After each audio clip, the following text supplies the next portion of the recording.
एक बहू ऐसी भी। बेटा अब खुद कमाने वाला हो गया था, इसलिए बात बात पर अपनी माँ से झगड़ पड़ता था।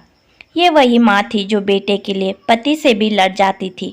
मगर अब फाइनेंशियली इंडिपेंडेंट बेटा पिता के कई बार समझाने पर भी इग्नोर कर देता और कहता, यही तो उम्र है शौक की, खाने पहनने की।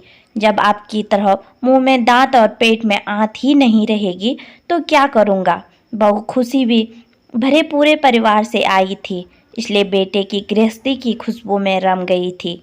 बेटे की नौकरी अच्छी थी तो उसके दोस्त उसी हिसाब से मॉडर्न थे। बहू को अक्सर वो पुराने स्टाइल के कपड़े छोड़कर मॉडर्न बनने को कहता, मगर बहू मना कर देती। वो कहता, कमाल करती हो तुम, आजकल सारा जमाना ऐसा करता है। मैं क्या कुछ नया कर रहा हूँ? तुम्हारे सुख के लिए सब कुछ कर रहा हूँ और तुम हो कि उन्हीं पुराने विचारों में अटकी हो। आज अचानक पापा आईसीयू में एडमिट हुए थे। हार्ट अटैक आया था। डॉक्टर ने पर्चा पकड़ाया, 3 लाख और जमा करने थे। 1.5 लाख का बिल तो पहले ही भर दिया था, मगर अब ये 3 लाख भारी लग रहे थे। वह बाहर बैठा हुआ सोच रहा था कि अब क्या करें।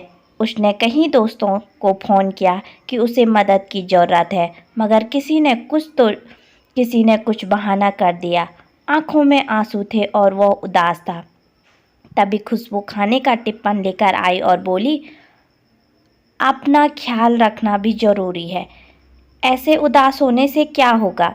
हिम्मत से काम लो, बाबूजी को कुछ नहीं होगा। आप चिंता मत करो, कुछ खा लो, फिर पैसों का इंतज़ाम भी करना है आपको।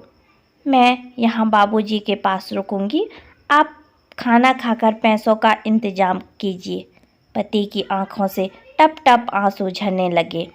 कहा, न आप चिंता मत कीजिए।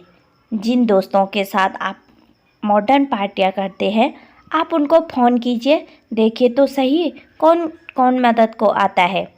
पति खामोश और सुनी निगाहों से ज़मीन की तरफ देख रहा था कि खुशी का हाथ उसके पीठ पर आ गया और वह पीठ को सहलाने लगी।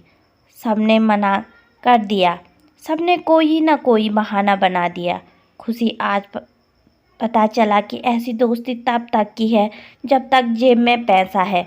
किसी ने भी हाँ नहीं कहा, जबकि उनकी पार्टियों पर मैंने लाखों उड़ा दिए। खैर कोई बात नहीं, आप चिंता न करो, हो जाएगा सब ठीक। कितना जमा कराना है? अभी तो तनख्वाह मिलने में भी समय है। आखिर चिंता कैसे न करो खुशी, तुम्हारी ख्वाहिशों को मैंने संभाल कर रखा है। क्या मतलब? तुम जो नई नई तरह के कपड़ों और दूसरी चीज़ों के लिए मुझे पैसे देते थे, वो सब मैंने संभाल रखे हैं। माँ जी ने फ़ोन पर बताया था 3 लाख जमा करने हैं। मेरे पास 2 लाख थे, बाकी मैंने अपने भैया से मंगवा लिए हैं। टिफ़िन में सिर्फ एक ही डिब्बे में खाना है, बाकी में पैसे हैं। खुशी ने थैला टिफ़िन सहित उनके हाथों में थमा दिया। खुशी, तुम सचमुच अर्धांगिनी हो। मैं तुम्हें मॉडर्न बनाना चाहता था, हवा में उड़ रहा था, मगर तुमने आज अपने संस्कार नहीं छोड़े। आज वही काम आए हैं। सामने बैठी माँ के आंसू में आंसू थे। उसे आज खुद के नहीं बल्कि पराई माँ के संस्कारों पर नाज था, और वो बहू के सर पर हाथ फेरती हुई ऊपर वाले का शुक्रिया अदा कर रही थी।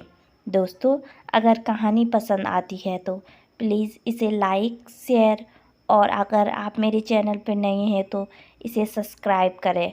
मिलती हूँ आप लोगों को दूसरी ऐसी ही इंटरेस्टिंग कहानी के साथ।